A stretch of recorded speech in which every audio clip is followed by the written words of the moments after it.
Continuing violence in our schools, the country is turning to former LA teacher Dr. James E. Shaw for authoritative and practical solutions.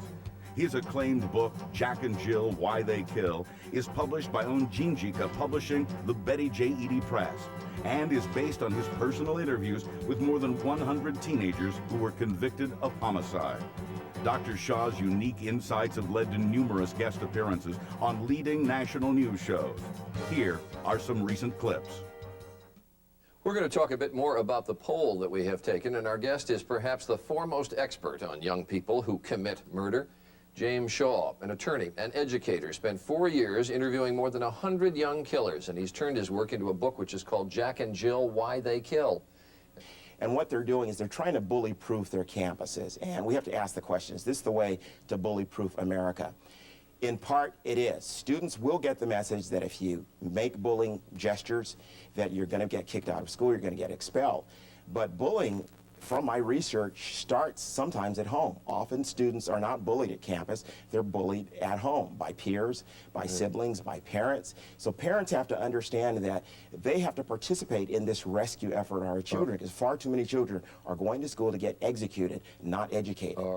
Right now, teachers don't know what to do. I'm suggesting to teachers around the country that they revamp the lesson plans. It's good to teach history, language arts, social science, but it's better to teach our kids higher order thinking skills and problem solving, because they're going to figure out their way out of this situation. School districts around the nation need to right now have, this week, special assemblies. They need to teach, reteach, and remind their students what the critical difference between free speech and threat speech is. Your right to free speech ends when you threaten to kill me. Boys are acculturated toward violence. We don't admit that, but when a boy is bullied, often parents will tell him to button his lip up, to take it like a man, or to be a bully.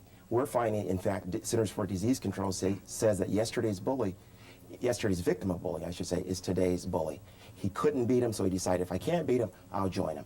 That's a pathology, and I think we need to take the PATH in pathology and find a path to solutions. Anybody can report on a sinking ship. It's too late in the day. We need to find solutions, and the solutions are, and the kids told me this themselves, 100 that I interviewed, they were alienated, isolated, they felt unloved, unloving, just like Dr. Pollack said, disconnected. There was no disconnected between themselves and their parents, or them and their classmates, or everybody. All of them had been bullied. Some had been bullied by people in their own families. Some had been bullied by peers at school. I talked to one kid, he was bullied only once on the high school quad campus. He was thrown on his butt. He was embarrassed. He goes home, gets an M16, performs brain surgery on the kid who bullied him. Now he's serving life in prison. So obviously bullying needs to be taken much more seriously. Exactly. Parents like to blame the school, but schools are only as safe as the homes they serve. Adrian's mentioning a very key critical point. He could actually be the poster boy for surviving bullying. He's mentioned he had a good, nurturing, loving home. The 103 children I interviewed in state youth prisons for my book, Jack and Jill, Why They Kill, they did not have that luxury. Most of them had homes in which they were bullied by parents or siblings or somebody else. And getting back to the earlier questioner's comment about metal detectors, I'm more in favor of having mental detectors to find out the quality and state of our children's minds than metal detectors. Metal detectors and cameras I'm in favor of, but cameras do not take a picture of a child's heart to know what he or she intends to do. This is a brand new ball game, Mom and Dad America. Fathers, you're going to have to go in, you're going to have to nurture your kids. You can't leave the job to mom. You can't be a prisoner of your achievements and be locked in traditional roles. Boys have to learn to get in touch with their feelings, not be afraid of them. They have to know that there are adults they can trust and on whom they can rely. And most of all, the student bodies in America's schools need to realize that they are sick and tired of being sick and tired, and that they're going to impose their own restrictions, whether that is telling somebody, I don't like the way you're joking. I don't like those macabre, eerie jokes that you're making about it's just not having a hit list. That's not okay, and I think you should talk to the principal. If you don't, I will. But these kids also gave me the answers, and that's why I wrote the book. The book has solutions for parents and for teachers out of the mouths of the kids who committed the most heinous crime we humans ever know, taking the life of another. When parents lose control, then the inmates start running the asylum. The schools lose control because the parents have disconnected. What I'm urging parents to do, and I think what you're urging parents to do, is take back control. We're finding an increase nationwide in 18-year-old males committing these crimes. In Elmira, New York, a month ago, 18-year-old male had 18 bombs in his gym bag. 18-year-old was killed by the SWAT team a month ago in Oxnard, California, after taking 200 students hostage. What is it that these guys are doing? They're perched on the ledge of adulthood, so to speak, and they're throwing their lives away. They've been angry from the time they were freshmen to they were seniors, and nobody noticed. To my right is Alice Bitta of El Nido Social Services. Welcome, Alice.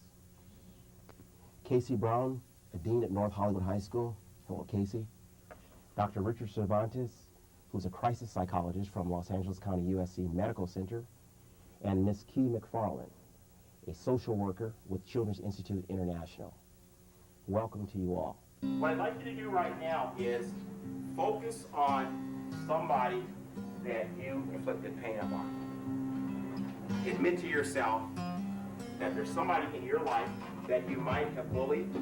Write a letter to. Write a letter apologizing to them. Take responsibility. After school today, we're going to have a Stop the Violence vigil.